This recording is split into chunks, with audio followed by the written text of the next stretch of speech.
لاہور کی مصروف شاہراہ پر بارش اور اولوں کا وہ طوفان تھمنے کا نام نہیں لے رہا تھا جس نے سڑکوں پر ایک عجیب سی دھند اور سفیدی بچھا دی تھی۔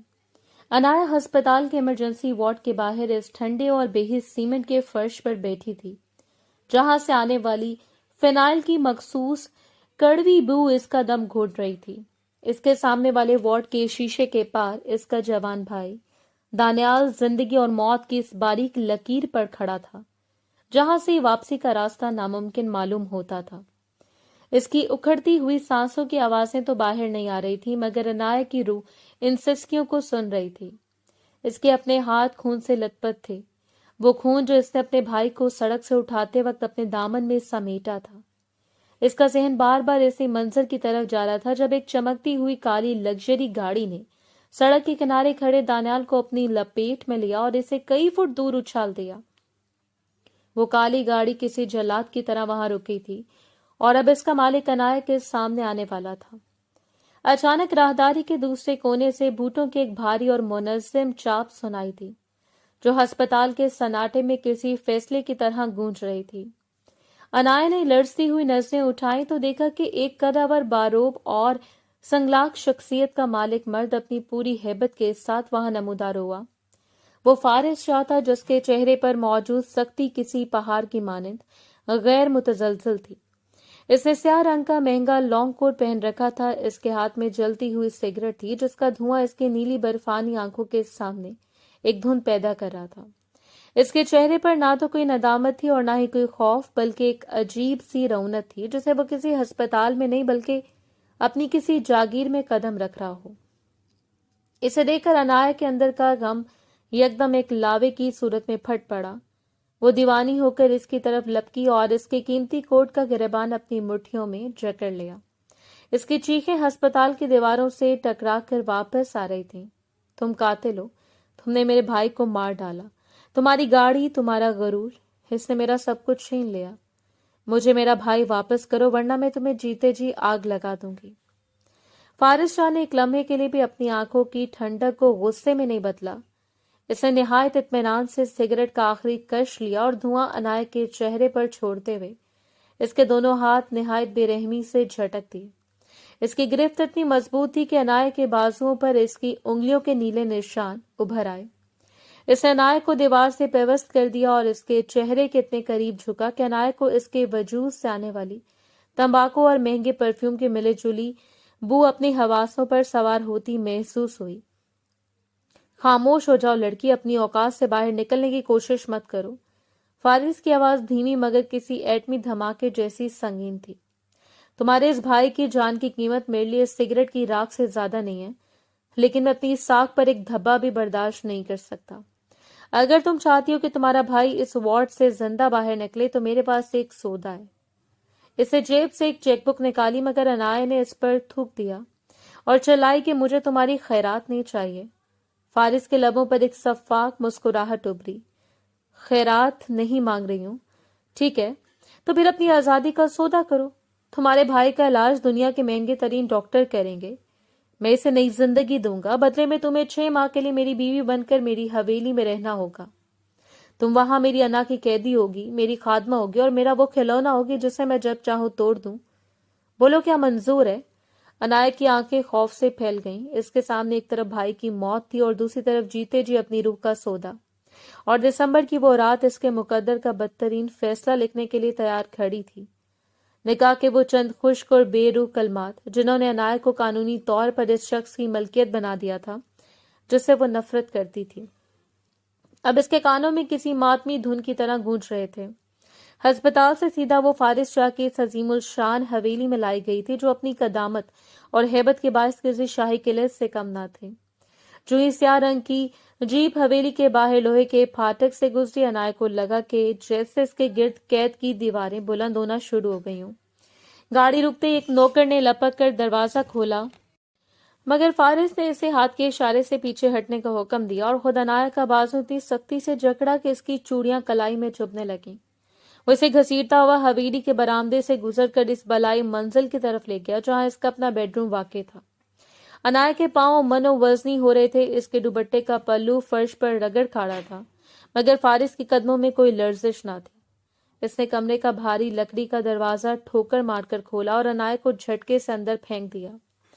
अनाया फर्श पर जा गिरी। इसके बाल बिखर कर चेहरे पर आ गए और इसके सिसकते हुए वजूद ने इसे एक बार फिर यह एहसास दिलाया कि वो यहाँ किसी की पसंद से नहीं बल्कि एक जाबिराना सौदे के तहत आई है। फारिस ने अपनी पीठ से दरवाजा बंद किया और इसकी कुंडी चढ़ाने की आवाज इस सन्नाटे में किसी गोली के चलने की तरह गूंजी।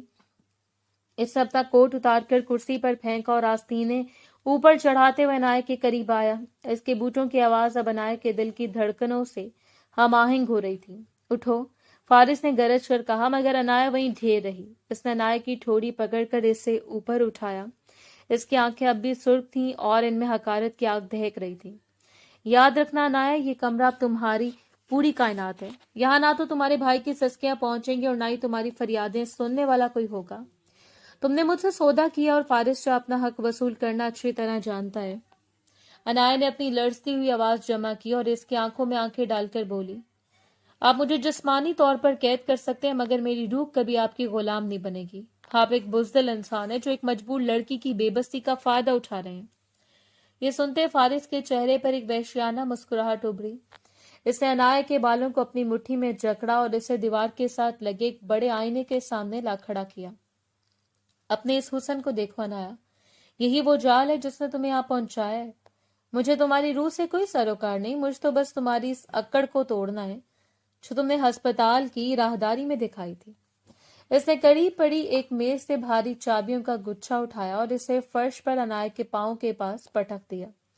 आज से इस हवेली की सफाई, किचन के मामलात और मेरी हर छोटी बड़ी जरूरत तुम्हारे हिस्से में है।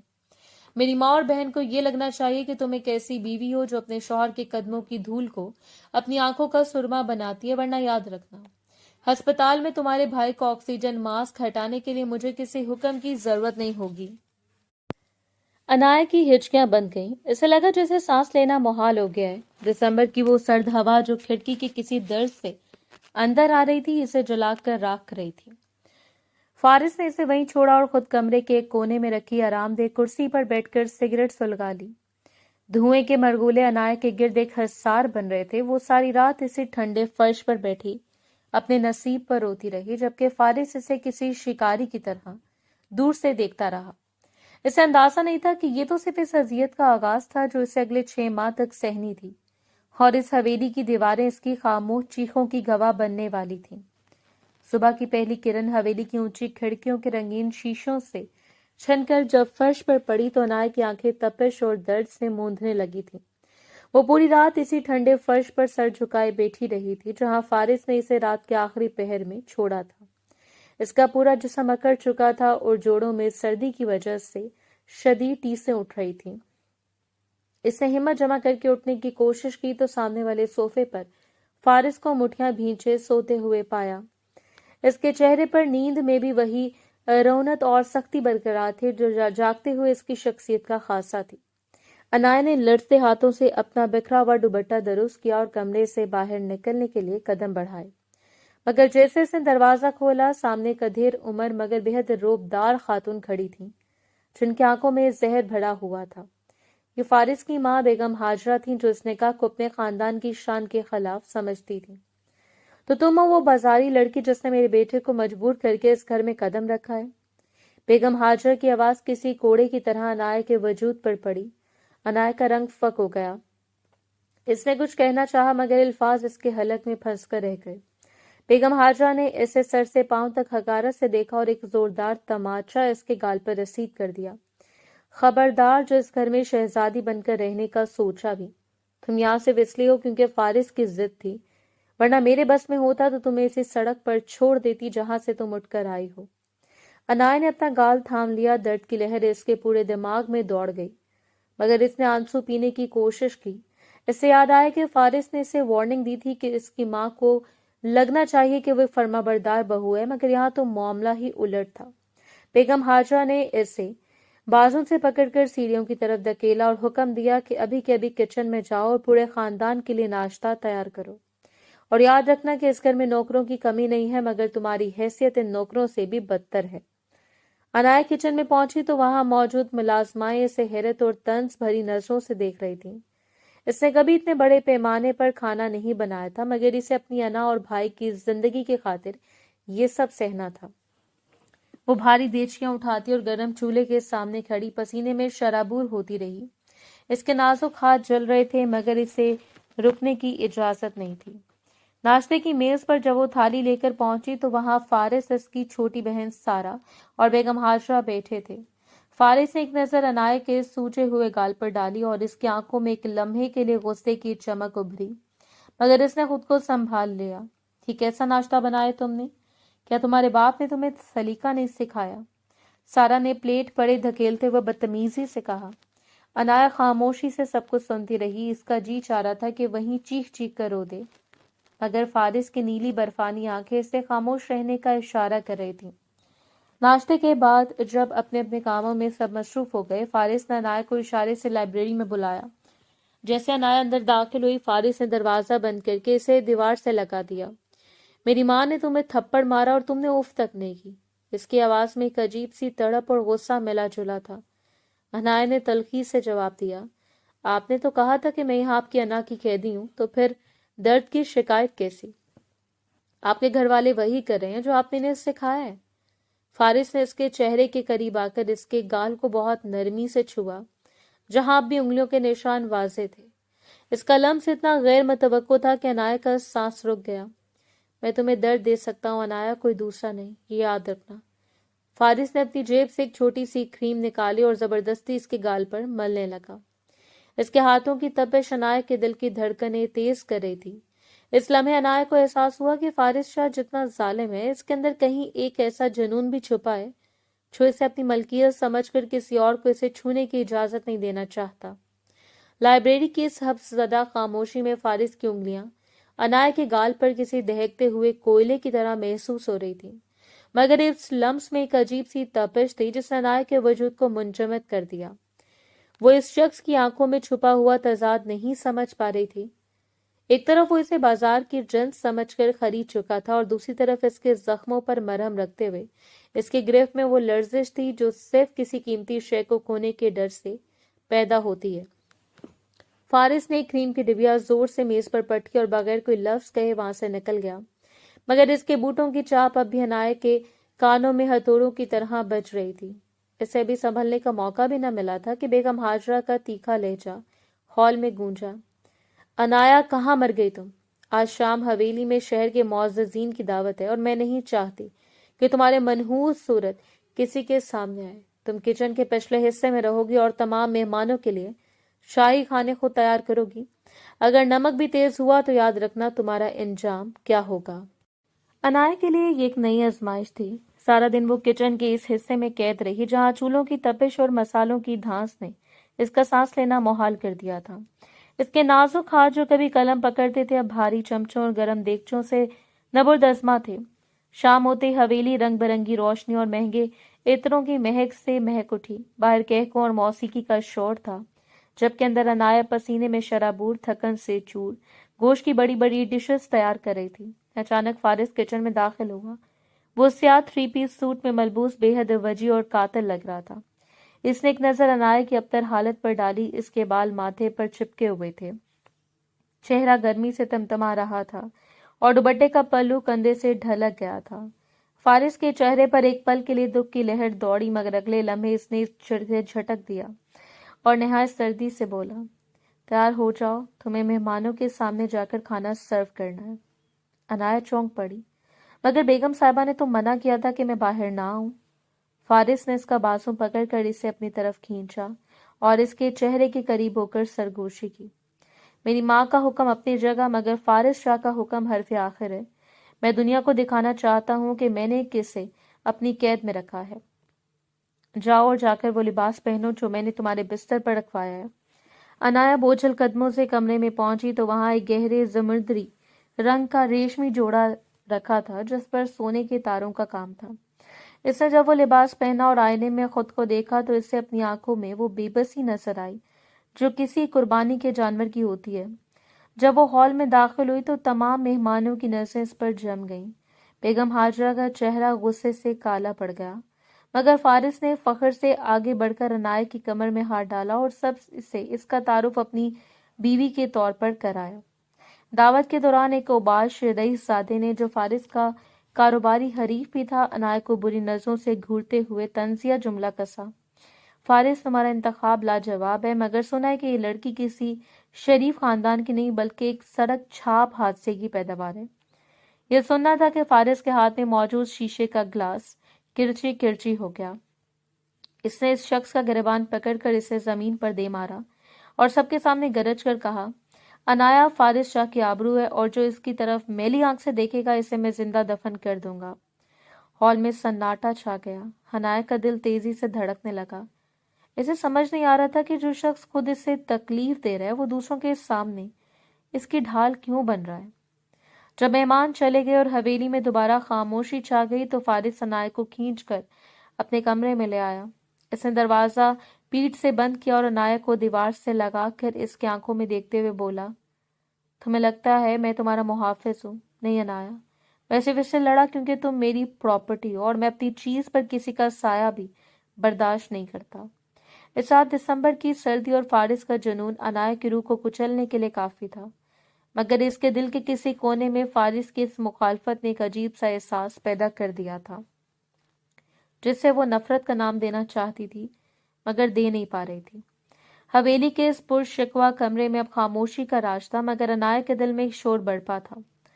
फारिस के अल्फाज किसी तपते हुए लोहे की तरह इसकी रूह पर नक्श हो चुके थे। तुम मेरी प्रॉपर्टी हो। ये जुमला इससे बार बार अपनी बेबसी की याद दिला रहा था। दिसंबर की रात अब अपने आखिरी पहर में थी और बाहर गहरे हर चीज को अपनी लपेट में ले लिया। अनाया खिड़की के पास खड़ी बाहर के मुहिब अंधेरे को देख रही थी जब अचानक फारिस के फोन की घंटी बजी। फारिस, जो भी सोफे पर नीम दराज होकर सिगरेट का धुआं फिजा में बखेर रहा था, एकदम अलर्ट हो गया। फोन पर दूसरी तरफ से आने वाली इत्तला ने इसके चेहरे की रंगत बदल दी। इसने फौरन अपना कोट उठाया और बगैर कोई लफ्ज कहे कमरे से बाहर निकल गया। अनाया ने इसे रोकना चाहा मगर इसकी जुर्रत ना हुई। कुछ देर बाद हवेली के सहन में गाड़ी के स्टार्ट होने और तेज रफ्तारी से निकल जाने की आवाज आई, जिसने अनाया के दिल में एक अनजाना खौफ पैदा कर दिया था। 2 घंटे गुजर चुके थे। हवेली के दरो दीवार पर छाई पुरस्कार खामोशी अनाया के असाब पर हथौड़े बरसा रही थी।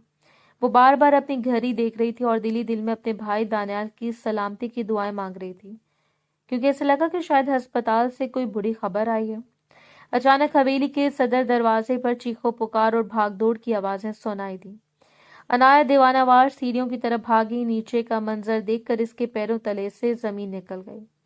फारिस शाह, जो थोड़ी देर पहले अपनी पूरी हैबत के साथ खड़ा था, अब 2 नौकरों के कंधों पर झुका हुआ था। इसका सफेद कमीज खून से तर था और दाएं बाजू से खून का फवारा छूट रहा था।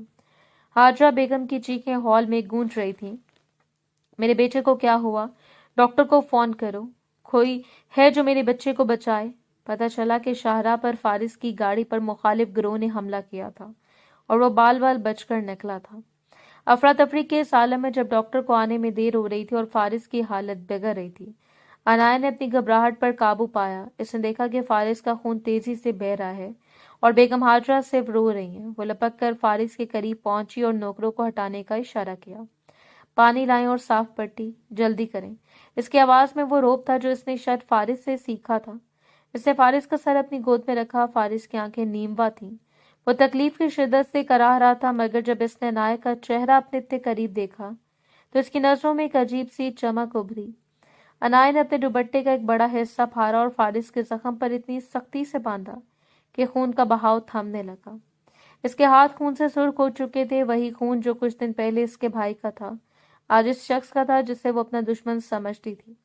डॉक्टर के आने और इब्तदाई तिबी मदद के बाद फारिस को इसके कमरे में मुंतकिल कर दिया गया।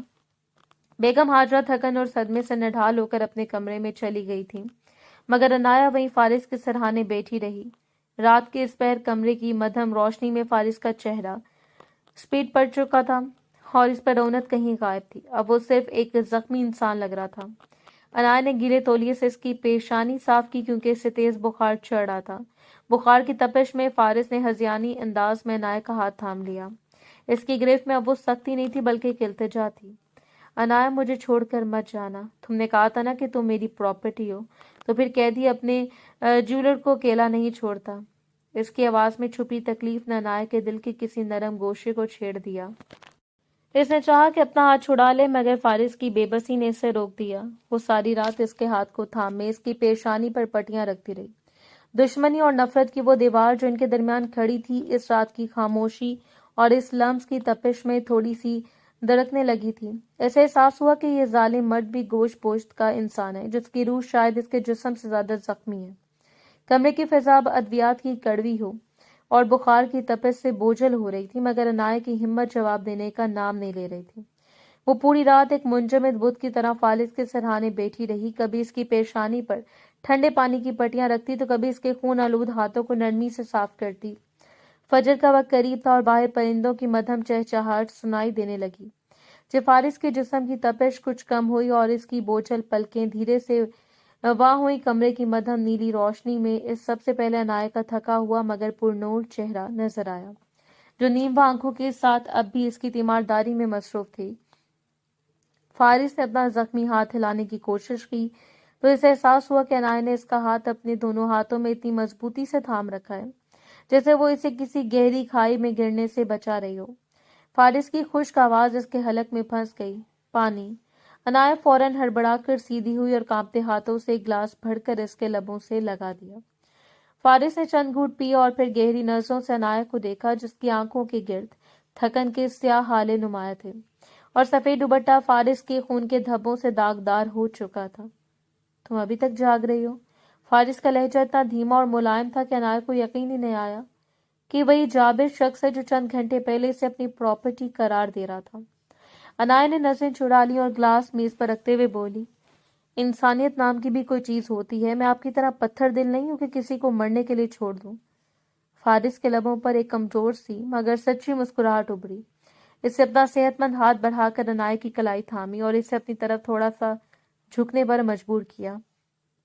انسانیت یا مجبوری، یا پھر شاید اس قیدی کو اپنے جیلر سے محبت ہونے لگی ہے۔ عنایت کا دل ایک دم سے زور سے دھڑکا اور اس نے اپنا ہاتھ چھڑانے کی کوشش کی، مگر فارس کی گرفت زخمی ہونے کے باوجود مضبوط تھی۔ محبت؟ آپ جیسے شخص سے جس نے میرے بھائی کی زندگی کو داؤ پر لگایا، جسے مجھے خرید کر اس حویلی میں قید کیا، کبھی نہیں۔ عنایت کی آواز میں غصہ تو تھا مگر آنکھوں میں تیرتے آنسو کچھ اور ہی کہانی سنا رہے تھے۔ فارس نے اسے ایک جھٹکے سے اپنے اتنے قریب کیا کہ ان کی سانسوں کی تپش ایک دوسرے سے ٹکرانے لگی۔ اس نے عنایت کی آنکھوں میں جھانکتے ہوئے نہایت بے باک انداز میں کہا، تمہاری زبان جتنا بھی انکار کرے عنایت، تمہارا یہ لرزتا ہوا وجود اور تمہاری یہ رات بھر کی جاگتی ہوئی آنکھیں گواہی دے رہی ہیں کہ فارس شاہ تمہاری روح میں اتر چکا ہے۔ تم چاہو یا نہ چاہو، اب تمہاری ہر دھڑکن پر میرا نام لکھا جا چکا ہے۔ اس لمحے کمرے میں وقت جیسے تھم سا گیا۔ باہر دسمبر کی سرد ہواؤں کا شور تھا اور اندر ان دونوں کے درمیان جذبوں کی وہ تپش تھی جو دشمنی کی ہر دیوار کو جلا کر راکھ کرنے کے لیے کافی تھی۔ فارس نے اپنا ہاتھ عنایت کی گردن کے پیچھے لچا کر اسے مزید قریب کیا اور اس کے ماتھے پر اپنے لب رکھ دیے۔ یہ لمس جابرانہ نہیں تھا، اس میں ایک اعتراف تھا، ایک پناہ تھی جو فارس نے پہلی بار کسی کے لیے محسوس کی تھی۔ عنایت کا پورا وجود کانپ رہا تھا، اس نے چاہا کہ وہ اسے دھکا دے دے، اسے برا بھلا کہے، مگر اس کی ہمت جواب دے گی اور وہ سسکیاں لیتی ہوئی فارس کے زخمی کندھے سے لگ گئی۔ یہ رونا دکھ کا نہیں تھا بلکہ اس الجھن کا تھا جہاں اسے اپنے قاتل سے سکون ملنے لگا تھا۔ فارس نے اسے اپنے حصار میں بھینچ لیا، یہ جانتے ہوئے کہ یہ لڑکی اب اس کی زندگی کا وہ حصہ بن چکی ہے جس کے بغیر وہ ادھورا ہے۔ فجر کی اذان کی آواز فضا میں گونجی تو حویلی کے در و دیوار ایک عجیب سے سکون میں ڈوبے ہوئے تھے، مگر بیگم ہاجرہ کے دل میں حسد اور نفرت کی آگ بھڑک رہی تھی۔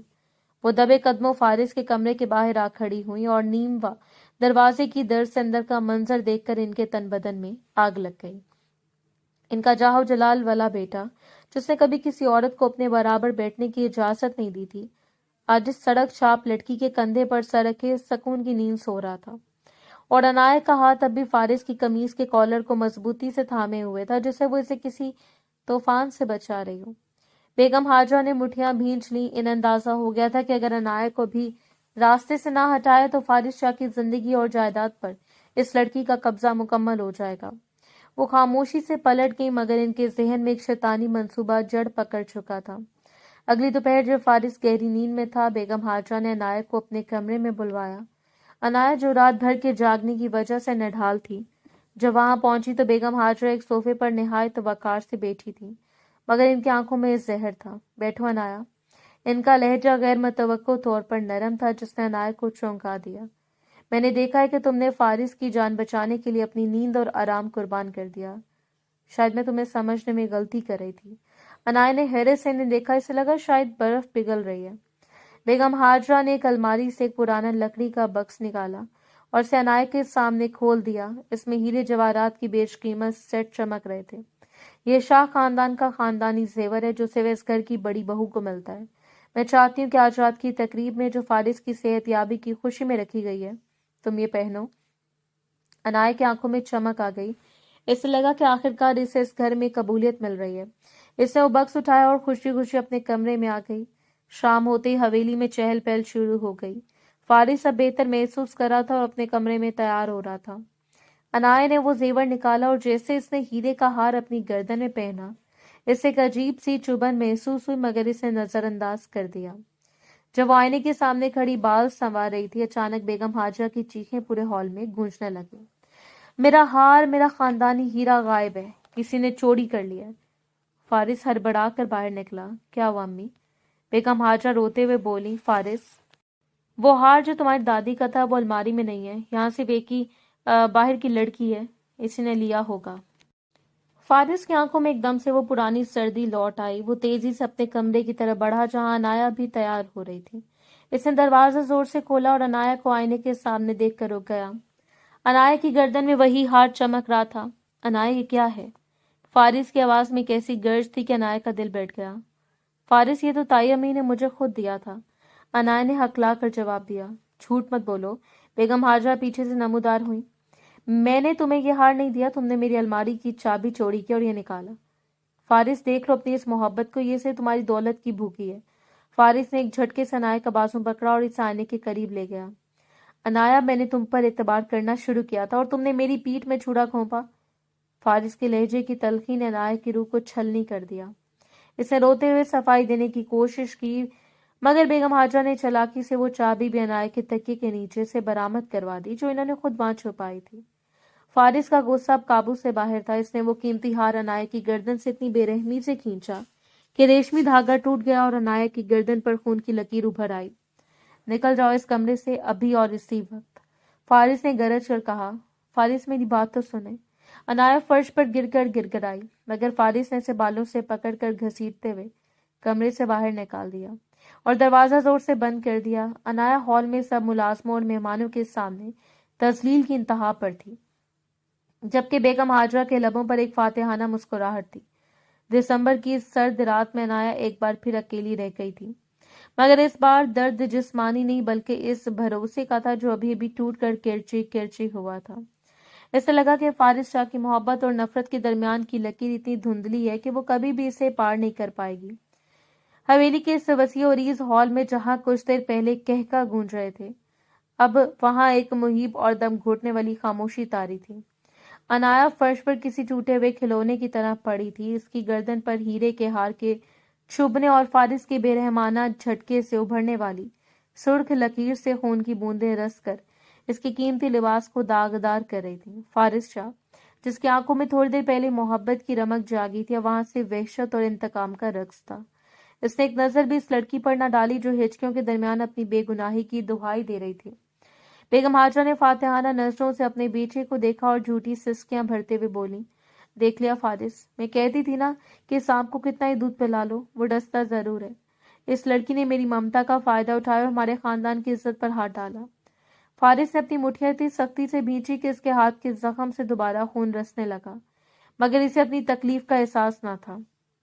اس نے گرج کر ملازموں کو حکم دیا کہ اسے عقبی حصے سے اس کال کوٹری نما کمرے میں پھینک دو جہاں سورج کی روشنی بھی داخل نہیں ہوتی، میں اس کا چہرہ بھی نہیں دیکھنا چاہتا۔ عنایا کو دو ملازموں نے بازوں سے پکڑ کر گھسیٹا، اس کے پاؤں فرش پر ڈگر کھا رہے تھے اور وہ بار بار پلٹ کر فارس کو پکار رہی تھی۔ فارس، خدا کے لیے میری بات سنیں، میں نے چوری نہیں کی، تائی امی نے خود مجھے وہ بکس دیا تھا۔ مگر فارس نے رخ موڑ لیا، اس کی انا اس کے بھروسے پر غالب آ چکی تھی۔ اسے اس سرد اور تاریک کمرے میں بند کر دیا گیا جہاں صرف ایک ٹوٹی ہوئی کھڑکی سے دسمبر کی یک بستہ ہوا اندر آ رہی تھی۔ عنایا دیوار سے لگ کر بیٹھ گئی۔ इसे अपने भाई दानियाल की याद तड़पा रही थी। इसे लगा कि शायद वो अब कभी इस कैद से आजाद नहीं हो सकेगी और दानियाल का इलाज भी रुक जाएगा। वो सारी रात ठिठुरती रही। भूख और प्यास से उसका बुरा हाल था, मगर इससे ज्यादा दर्द इस तोहमत का था जो उसके पाकीज़ा दामन पर लगाई गई थी। वो रोते रोते थक गई और आखिरकार इसी ठंडे फर्श पर बेसुध हो गई। दूसरी तरफ फारिस अपने कमरे में दीवानावार चीजें इधर उधर पटक रहा था। इसका दिल इसे बार बार मलामत कर रहा था कि जो लड़की इसकी जान बचाने के लिए अपनी नींदें हराम कर सकती है, वो एक हार के लिए इतनी गिरी हुई हरकत कैसे कर सकती है। मगर सबूत इसके खिलाफ थे। वो इसी कश्मकश में था कि अचानक इसके फोन पर हवेली के खुफिया सीसीटीवी कैमरों की बैकअप की इत्तला मिली, जिसने हाल ही में लगवाए थे और जिसका इल्म बेगम हाजरा को भी ना था। इसने लड़ते हाथों से लैपटॉप खोला और पिछले चंद घंटों की रिकॉर्डिंग देखना शुरू की। जैसे जैसे वीडियो आगे बढ़ी, फारिस के चेहरे के तासुरात बदलने लगे। इसने साफ देखा कि बेगम हाजरा खुद अनाया के कमरे में वो बक्स लेकर गई। इसे प्यार से माथा चूमा और फिर जब अनाया किचन की तरफ गई तो इन्होंने खुद वो चाबी तकिए के नीचे छुपाई। फारिस के पैरों तले से जमीन निकल गई। इसे अपनी माँ की इस घटिया साजिश और अपनी जल्दबाजी पर इतनी शर्मिंदगी महसूस हुई कि इसका सांस रुकने लगा। वो पागलों की तरह कमरे से बाहर निकला और सीधा इस उकबे कमरे की तरफ भागा जहां अनाया कैद थी। इसने ठोकर मारकर दरवाजा खोला तो सामने का मंजर देखकर इसकी रूह कांप उठी। अनाया बिल्कुल सफेद पड़ चुकी थी, जिसका जिस्म ठंडा हो रहा था और गर्दन का जख्म सूख कर काला पड़ चुका था। अनाया मेरी जान, आंखें खोलो। फारिस ने इसे अपनी बाहों में भर लिया। इसकी आवाज में वो गरज नहीं बल्कि एक भिखारी जैसी इल्तिजा थी। इसने अनाया के चेहरे को चूमा, इसे अपने सीने की तपिश से गर्म करने की कोशिश की, मगर अनाया की पलकें ना हिली। इस लम्हे फारिस शाह को एहसास हुआ कि इसने अपनी अना की खातिर अपनी सबसे कीमती माता को खो दिया। इसने चीख कर डॉक्टर को बुलाया और अपनी माँ की तरफ देखे बगैर अनाया को उठाकर अपने कमरे की तरफ दौड़ा। इसे मालूम था कि अब अनाया की बेगुनाही तो साबित हो गई थी, मगर इसका टूटा हुआ मान जुड़ना अब शायद इसके बस में ना था। हवेली के इस तारीख और सर्द कमरे की फिजा फारिस के पछतावे भरी सिसकियों से लर्ज रही थी। वो अनाया के साकित वजूद को अपने सीने से लगाए दीवानावार इससे पुकार रहा था, मगर अनाया की रूह जैसे इसे तजलील के बोझ तले कहीं दूर निकल गई थी। फारिस इसे उठाकर अपने कमरे में लाया और नरमी से बिस्तर पर लेटाया, जहां चंद घंटे पहले इसने इसे बालों से पकड़कर बेदखल किया था। डॉक्टर ने मुआयने के बाद बताया कि इसे शदीद सदमा, सर्दी और जिस्मानी नकाहत ने इस हाल में पहुंचा दिया है। अगर होश आने में मजीद ताखिर हुई तो दिमागी तवाजुन खो सकती है।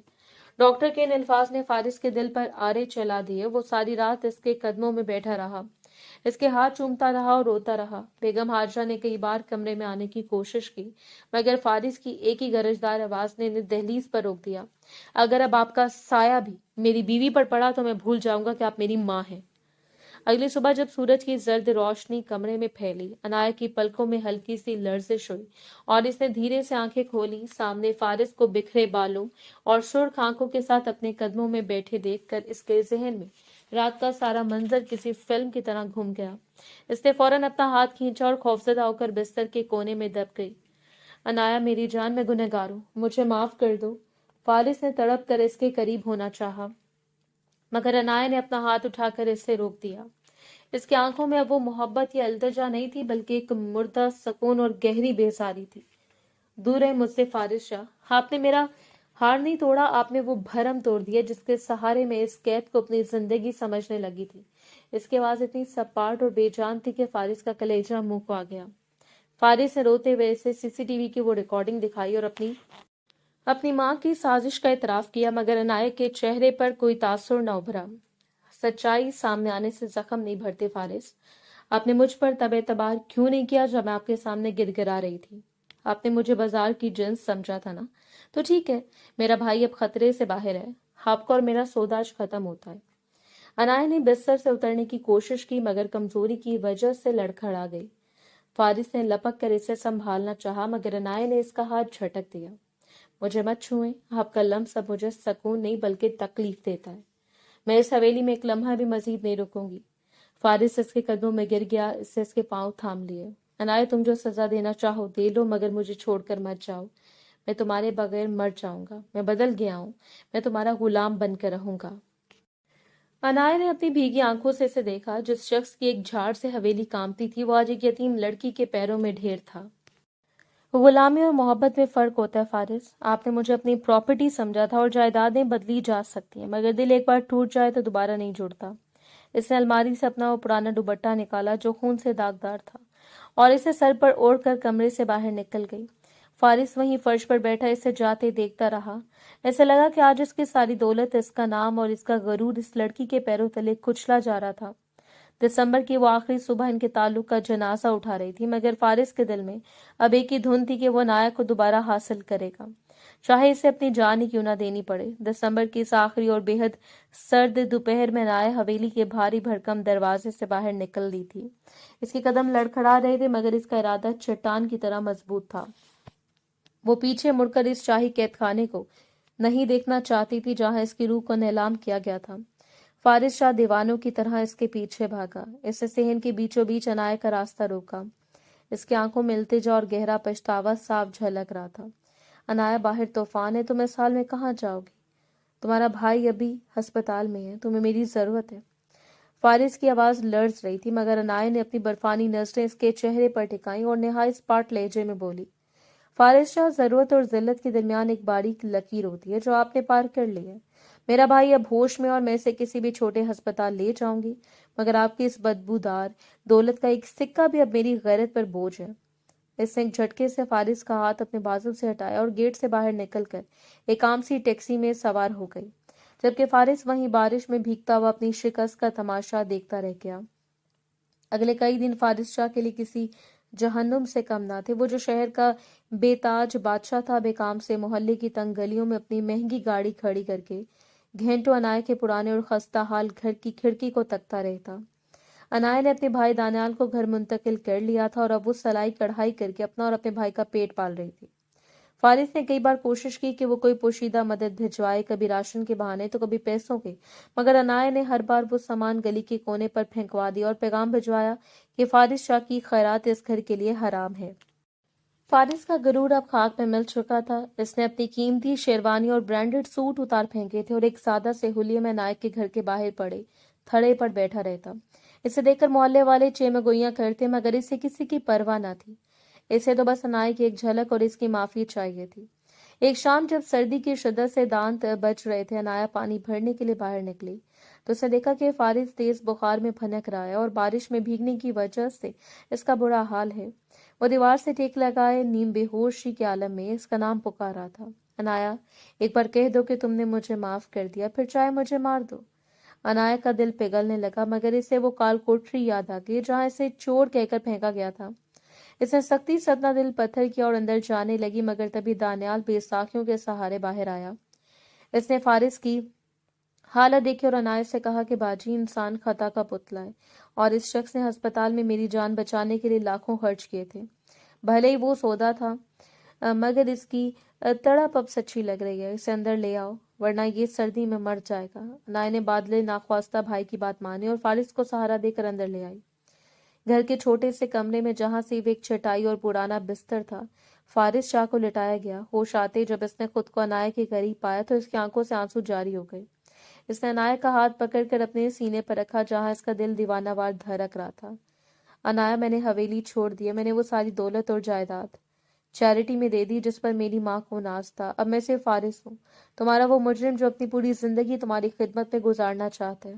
मुझे दोबारा कैद कर लो अपनी मोहब्बत में, मैं अब आजाद नहीं होना चाहता। अनाया ने इसके चेहरे की जर्दी और आंखों की सच्चाई देखी तो इसकी अपनी आंखें भी जब्त के बंधन टूट गए। इसने पहली बार फारिस को एक जाबिर शौहर नहीं बल्कि एक हारे हुए आशिक के रूप में देखा। दिसंबर की वो सर्द रात इनके मिलन की गवाह बन गई, जहां तजलील की राख से मोहब्बत का एक ऐसा पौधा निकला था जिससे अब कोई तूफान नहीं हिला सकता था। फारिस ने अहद किया कि वो अब इसे पलकों पर बिठा कर रखेगा और अनाया ने जान लिया कि सच्ची तौबा पत्थरों को भी मोम कर देती है। इस छोटे से कमरे की कच्ची दीवारें आज किसी शाही महल से ज्यादा सकूनदेह महसूस हो रही थी। सर्द हवा बाहर की खिड़कियों पर दस्तक दे रही थी, मगर अंदर एक पुरानी दुश्मनी और अना की आग बुझकर मोहब्बत की धीमी आंच में बदल चुकी थी। फारिस, जिसकी पेशानी अभी बुखार से तप रही थी, अनाया के हाथ को अपने चेहरे पर मले जा रहा था, जैसे से यकीन आ रहा हो कि वो वाकई से माफ कर चुकी है। दानियाल दूसरे कोने में बैठा खामोशी से इस मंजर को देख रहा था। इसे एहसास था कि फारिस ने अपनी हर चीज दांव पर लगा दी थी ताकि वो अनाया का एतबार दोबारा जीत सके। अभी खामोशी का एक जादुई पुल कायम ही था कि बाहर गली में गाड़ियों के रुकने का शोर सुनाई दिया और एक बार फिर वही मखसूस हैबत तारी हुई जो कभी हवेली का खासा थी। दरवाजे पर दस्तक हुई तो अनायत का दिल एकदम से डूब गया। इस लगा शायद बेगम हाजरा फिर से कोई नया तूफान लेकर आई हैं। दानियाल ने सहारा लेकर दरवाजा खोला तो सामने बेगम हाजरा खड़ी थी, मगर आज इनके सर पर वो गरूर का ताज नहीं था और ना ही आंखों में वो जहरीली चमक। इनका चेहरा आंसुओं से तर था और वो किसी शिकस्ता हाल वजूद की तरह दहलीज पर खड़ी थी। फारिस ने जैसे अपनी माँ को देखा, इसकी आंखों में दोबारा सख्ती आ गई और इसने उठने की कोशिश की, मगर अनाया ने इसे कंधे से पकड़कर रोक दिया। बेगम हाजरा अंदर दाखिल हुई और सीधा अनाया के कदमों में बैठ गईं। अनाया, मैंने तुम्हारी जिंदगी बर्बाद की, मैंने अपने बेटे को तुमसे दूर किया, मगर खुदा ने मुझे वो सजा दी है जो मैं बर्दाश्त नहीं कर पा रही। फारिस के जाने के बाद वो हवेली कब्रिस्तान बन गई है। वो मुझे काटने को दौड़ती है। इनकी हिंचकियां बन गई। वो औरत जो कब किसी को इंसान नहीं समझती थी, आज एक यतीम लड़की से माफी की भीख मांग रही थी। फारिस ने तलखी से रुख मोड़ लिया। अम्मी, अब बहुत देर हो चुकी है, मैंने वो सब कुछ छोड़ दिया है जिस पर आपको फख्र था। अब मैं सिर्फ अनायत का शौहर हूँ। फारिस शाह मर चुका है। बेगम हाजरा ने तड़प कर फारिस का हाथ पकड़ना चाहा, मगर हिम्मत ना पड़ी। इन्होंने अनाया की तरफ देखकर इल्तिजा की, बेटी मुझे माफ कर दो, मैंने तुम्हारे किरदार पर उंगली उठाई थी, मगर आज मैं इतराफ करती हूँ कि तुम इस घर की असल इज्जत हो। अगर तुम वापस नहीं आओगी तो फारिस कभी नहीं आएगा और मैं जीते जी मर जाऊंगी। अनाया का दिल जो कभी इनके जुल्म से छलनी हुआ था, आज इनकी बेबसी देखकर पिघलने लगा। इसने झुककर बेगम हाजरा के हाथ थामे और इन्हें उठाकर बिस्तर पर बिठाया। ताई अम्मी, इंतकाम लेने से दिल को सुकून नहीं मिलता। मैंने आपको उसी दिन माफ कर दिया था जब मैं हवेली से निकली थी, क्योंकि मेरा रब माफ करने वालों को पसंद करता है। फारिस ने हैरत से अनाया को देखा। इसके ज़र्फ और हिम्मत ने इसे एक बार फिर अपना असीर कर लिया था। बेगम हाजरा ने अनाया को गले से लगा लिया और वो देर तक रोती रही। इस रात फारिस ने अहद किया कि वो अब हवेली वापस तो जाएगा, मगर वहां अब कोई प्रॉपर्टी नहीं होगी, बल्कि सिर्फ रिश्ते होंगे। दिसंबर की वो आखिरी रात गुजर चुकी थी और जनवरी की पहली सुबह एक नई नवीद लेकर आई थी। फारिस और अनाया जब हवेली वापस पहुंचे तो फारिस ने सबसे पहले अनाया को इसके कमरे में ले जाकर इसे वही खानदानी हार पहनाया, मगर इस बार वो हार किसी कैद की जंजीर नहीं, बल्कि इसकी वालिहाना मोहब्बत और इतराफ़े वफा का निशान था। इन्होंने एक नई जिंदगी का आगाज किया जहां फारिस शाह का जाबिराना प्यार अब एक ऐसी पनाह का बन चुका था जहां अनाया खुद को दुनिया की सबसे मोतबर औरत महसूस करती थी। इनकी मोहब्बत की दास्तान हवेली के दरो दीवार में हमेशा के लिए एक मिसाल बन गई कि सच्चा इश्क अना को खाक में मिलाकर ही परवान चढ़ता है। हवेली के दरो दीवार आज किसी दुल्हन की तरह सजे हुए थे, मगर ये सजावट किसी रस्मी तकरीब के लिए नहीं, बल्कि इस जश्न मोहब्बत के लिए थी जो फारिस और अनाया ने अपनी रूहों में बसा लिया था। दिसंबर की वो अहीब रातें अब ख्वाब बन चुकी थीं और जनवरी की गुलाबी धूप हवेली के सफेद संगमरमर पर रक्स कर रही थी। फारिस शाह जो कभी अपनी एक झाड़ से मुलाजमों के खून खुश कर देता था, आज खुद किचन में खड़ा अनाया के लिए अपने हाथों से कॉफी बना रहा था। इसके चेहरे पर वो पुरानी वहशत अब एक गहरी मुस्कुराहट में बदल चुकी थी जो सिर्फ अनाया के सामने ही नमूदार होती थी। अनाया जो अब इस घर की सिर्फ बहू नहीं बल्कि इसकी रूह बन चुकी थी। पिछले बागीचे में खड़ी सफेद गुलाबों को पानी दे रही थी कि अचानक दो मजबूत बाजुओं ने इसे पीछे से अपने हिसार में ले लिया। फारिस ने अपना चेहरा अनाया के कंधे पर टिका दिया और इसके कान के पास निहायत रेशमी आवाज में सरगोशी की। तुम जानती हो अनाया, मैंने पूरी जिंदगी लोगों को झुकाया है, मगर तुम्हारी एक मुस्कुराहट के सामने मेरा सारा गरूर सजदा रेज हो जाता है। मैं अक्सर सोचता हूँ कि अगर वो हादसा ना होता, अगर मैं वो जालमाना सौदा ना करता, तो क्या मुझे तुम जैसी जन्नत मिलती। अनाया ने मुड़कर फारिस की नीली आंखों में देखा, जहां अब सिर्फ इसके लिए अपनी पनाह और सताइश थी। इसने फारिस के चौड़े सीने पर हाथ रखा और शरारत से बोली, अब बहुत बुरे थे फारिस शाह। मैंने आपसे जितनी नफरत की थी, शायद अब इससे 1000 गुना ज्यादा मोहब्बत करने पर मजबूर हो गई हूँ। आपने मुझे कैद किया था, मगर अब मैं आपके दिल से कभी रिहा नहीं होना चाहती। फारिस ने वालिहाना अंदाज में इसका माथा चूमा और इसे गोद में उठाकर झूले की तरफ ले गया। अब एक कैद अवधि है मिसेस फारिस शाह, तुम्हारा भाई दानियाल अब ठीक होकर बिजनेस संभाल रहा है।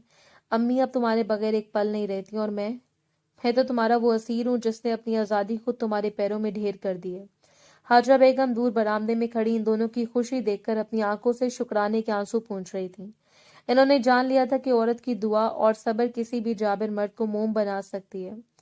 शाम ढलने लगी थी और अफक पर नारंगी रंग बिखर रहे थे। फारिस ने अनाया का हाथ थाम कर इसे हवेली की सबसे ऊंची बालकनी में ला खड़ा किया, जहां से पूरा शहर इनके कदमों में था। देखो अनाया, ये दुनिया बहुत बड़ी है, मगर मेरी कायनात सिर्फ तुमसे है, शुरू होकर तुम पर खत्म होती है। فارس نے جیب سے ایک چھوٹی سی مخملی ڈبی نکالی جس میں ہیرے کی ایک سادہ مگر بےحد نفیس انگوٹھی چمک رہی تھی۔ اس نے وہ انگوٹھی عنایت کی انگلی میں پہناتے ہوئے عہد کیا کہ آج سے ہمارا ہر دکھ مشترک ہے اور ہر خوشی تمہارے نام میں وعدہ کرتا ہوں کہ اب تمہاری آنکھوں میں آنسو صرف خوشی کے ہوں گے۔ عنایت نے اپنا سر اس کے مضبوط کندھے پر ٹکا دیا اور اسے احساس ہوا کہ اس کے صبر کا پھل کتنا میٹھا تھا۔ حویلی کی روشنیاں جل اٹھیں اور اس طویل جدوجہد کے بعد ان کی زندگی میں ایک ایسی صبح طلوع ہوئی تھی جہاں نہ کوئی تذلیل تھی، نہ کوئی سودا اور نہ ہی کوئی انا۔ وہاں سے وہ دونوں تھے اور ان کی لافانی محبت کی خوشبو جو اب ہمیشہ کے لیے اس گھر کا مقدر بن چکی تھی۔